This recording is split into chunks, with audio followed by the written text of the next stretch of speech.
Kas tagad jauns finanšu tirgos pēc līgo? Nasdaq indeks ir sasniedzis augstāko punktu, Nvidia, daudzi ķiberdrošības uzņēmumi arī sit jaunas virsotnes. Tirgus palielam ir atguvies.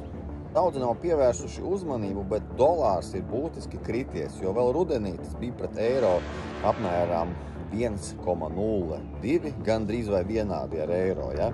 Tad šodien jau tas ir 1,17, kas sanāk 15% kritums, kas arī nozīmē, ja jūsu ASV vērtspapīri, kas ir dolāros, arī krituši pa šiem 15%. Ja kurs nemainītos, tad nebūtu šie tie kritieni.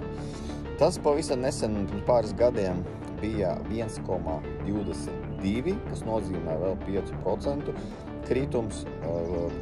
Daudz senāk tas bija pat vispār ļoti augsts, kaut gandrīz 1,6. Grūti pateikt, kur dolārs virsīsies. Manuprāt, varbūt pie 1,2 varētu kaut kur būt, un tad redzēs, vai tas atkal atgriezīsies un augs vērtībā nākotnē. No ziņām īsti nevar saprast, vai amerikāņi ar tām bumbām trāpīja un lielā mērā iznīcināja kodola objektus vai nē.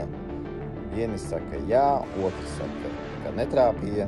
Šobrīd karstais kartupelis ir Tesla akcija, bet ļoti svārstīga, jo tas, ka viņi startē ar robotaksi Amerikā Ostinas štatā bez vadītāja, takši tas ir liels sasniegums, tas varētu pavērt ļoti lielu vērtības pieaugumu, bet, protams, tās ir tehnoloģijas un kā tur vispār ies, vai tas ir droši, vai tas strādā, tas tad būs galvenais drivers Teslas vērtībai.